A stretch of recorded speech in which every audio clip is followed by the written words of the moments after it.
आखिर ताजमहल बिना सीमेंट के, बिना ब्रिक्स के कैसे बन गया? आखिर ताजमहल को बिना सीमेंट के कैसे बना लिया गया, जबकि उस वक्त सीमेंट का आविष्कार ही नहीं हुआ था? तो फिर 16वीं शताब्दी में बनी ये भव्य इमारत आखिर कैसे तैयार हुई? कैसे इतने भारी भरकम पत्थरों को एक दूसरे से चिपकाया गया? 20,000 मजदूर अफगानिस्तान, पाकिस्तान, चीन और ऐसे कई देशों से 28 तरह के मंगवाए गए बेशकीमती पत्थर और पूरे 22 साल की मेहनत के बाद 16वीं शताब्दी में दुनिया का 7वां अजूबा बनकर तैयार हुआ, जिसकी चमक आज भी बरकरार है। नाम है ताजमहल। लेकिन सबसे बड़ी बात कि आखिर इस इमारत को बनाने के लिए किस जॉइनिंग एलिमेंट का यूज किया गया, कौन सी जोड़ने वाली चीज का इस्तेमाल किया गया, किससे संगमरमर के पीसेस को आपस में चिपकाया गया? क्योंकि उस वक्त तो ना ही सीमेंट की खोज हुई थी, ना ही किसी प्रकार के कंक्रीट की खोज हुई थी। फिर वहां पर इतना मजबूत, इतनी खूबसूरत, शानदार, आलीशान इमारत कैसे बना दी गई? कौन सा मटेरियल इस्तेमाल किया गया था ताजमहल के पत्थरों को एक के ऊपर एक जोड़ने के लिए, जोड़ाई के लिए क्या इस्तेमाल किया गया था? ये बहुत बड़े आश्चर्य की बात है दोस्तों, जिसे अगर आज के हमारे आर्किटेक्ट समझ सके, आज के हमारे सिविल इंजीनियर समझ सके, तो फिर हम इस केमिकल सीमेंट से पूरी तरीके से निजात पा सकते हैं। ताजमहल को बने सैकड़ों साल बीत चुके हैं, कई सदियां बीत चुकी हैं और अब तक उसकी इमारत को कोई नुकसान नहीं हुआ। तो आइए जानते हैं कि ताजमहल में ऐसा क्या इस्तेमाल किया गया था। जब उस वक्त सीमेंट नहीं था तो कौन सा मटेरियल इस्तेमाल किया गया था, आइए समझते हैं। देखिए दोस्तों, उस वक्त ना ही मशीनें थी, ना ही यातायात के साधन थे, फिर भी यमुना तट की मुलायम रेत में इतनी भारी भरकम इमारत को बनाए जाने के लिए वहां पर प्लानिंग की गई, वो भी बिना सीमेंट के। क्योंकि सीमेंट का आविष्कार तो 1824 में हुआ, जबकि आज सीमेंट से बनी इमारतें कुछ सालों में ही ढह जाती है। तो आखिर उस वक्त के कारीगरों ने ऐसी कौन सी चीज का इस्तेमाल किया कि आज भी ताजमहल ज्यों का त्यों खड़ा हुआ है? ना ही इसमें भूकंप का कोई असर होता है, ना ही किसी प्राकृतिक आपदा का।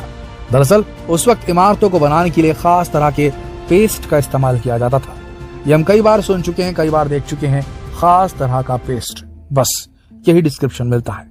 उस खास तरह के पेस्ट के अंदर कौन सी इंग्रेडिएंट्स कितनी मात्रा में मिलाए गए, कौन कौन से मटेरियल्स का इस्तेमाल किया गया उस पेस्ट को बनाने के लिए, यह आज तक पता नहीं चल पाया। राजा महाराजा के महलों को भी इसी पेस्ट से बनाया जाता था। एक पत्थर को दूसरे पत्थर से चिपकाने के लिए कहा जाता है, सिर्फ मान्यता है, कहा जाता है कि गुड़, बताशे, बेलगिरी का पानी, उड़द की दाल, दही, जूट और कंकड़ों को मिक्स किया जाता था।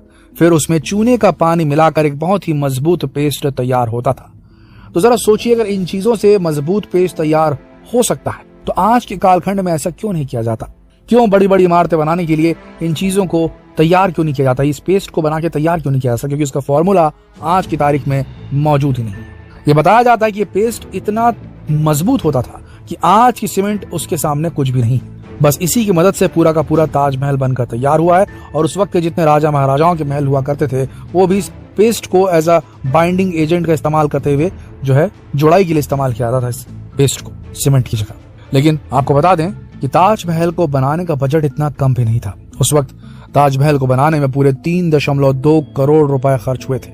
सोचिए 16वीं शताब्दी के 3 करोड़ 20 लाख रुपए कितने होते होंगे आज के हिसाब से।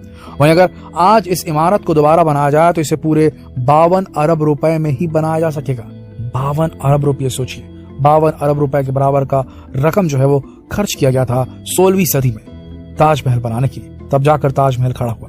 लेकिन हैरानी इस बात की है कि आखिर इसे यमुना तट के किनारे ही क्यों बनाया गया? आखिर क्यों नदी के बाजू में यमुना के तट पर इतने बड़े ताजमहल को बनाने का रिस्क लिया गया? सोचिए जरा सी गलती, थोड़ी सी बाढ़ और ये इतना बेशकीमती इमारत जो है, भारत का जो आज के हिसाब से ताज है, भारत की इमारतों में सबसे महत्वपूर्ण इमारत है, ये पूरी की पूरी ध्वस्त हो जाती। फिर भी इस इमारत को इतने खर्चे के साथ वहां बनाया गया, लेकिन उसे यमुना के तट पर ही बनाया गया, जहां कभी भी बाढ़ आ सकती थी, जहां कभी भी किसी प्रकार की जमीन को क्षति हो सकती थी। वहां मौजूद मुलायम रेत जो मौजूद है, वहां पाई जाती है यमुना के तट पर, वो बिल्कुल भी सही नहीं है इतने भारी भरकम स्ट्रक्चर को झेलने के।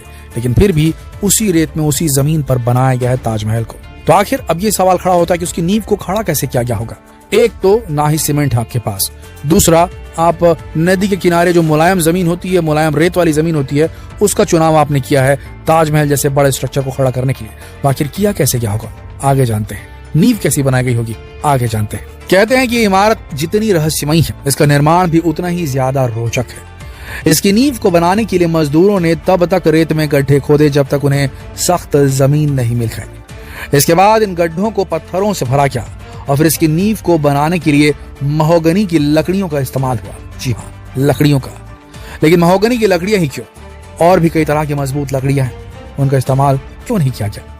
असल में महोगनी की लकड़ी इसलिए लगाई गई क्योंकि ये ऐसी लकड़ी है जिसे जितना ज्यादा पानी मिलता है ये उतनी ज्यादा मजबूत होती जाती है और यमुना तट के किनारे इसे लगातार पानी मिलता रहता है। इसी वजह से आज भी इमारत बिल्कुल सही सलामत है। लेकिन ये भी जान लीजिए कि जब तक ताजमहल की नींव को यमुना का पानी मिलता रहेगा ये इमारत बिल्कुल वैसी ही खड़ी रहेगी। लेकिन जिस दिन यमुना नदी का पानी सूखा तो ये दुनिया का 7वां अजूबा इतिहास के पन्नों में दर्ज हो जाएगा। यथार्थ में रियलिस्टिकली आप इसे कभी नहीं देख पाएंगे। लेकिन दोस्तों, इस इमारत की रहस्यमयी कहानियां यहीं पर खत्म नहीं होती। अगर आपने कभी ताजमहल देखा होगा तो आपने गौर किया होगा कि वहां पर एक भी लाइट का बल्ब नहीं है। लेकिन ऐसा नहीं कि यहाँ पर लाइट लगाने की कोशिश नहीं की गई। कहते हैं कि सरकार ने ताजमहल में लाइट लगाने की कोशिश की थी, लेकिन जिस दिन लाइट लगाई गई उसके अगले दिन सारे के सारे बल्ब फूट गए। ऐसी किंवदंती, ऐसी लेजेंड्स मशहूर है। और लाइट न लगाने का कारण यह भी है कि अगर यहाँ पर लाइट लगाई जाए तो कीड़े मकोड़े उसकी रोशनी की तरफ ज्यादा आकर्षित होंगे।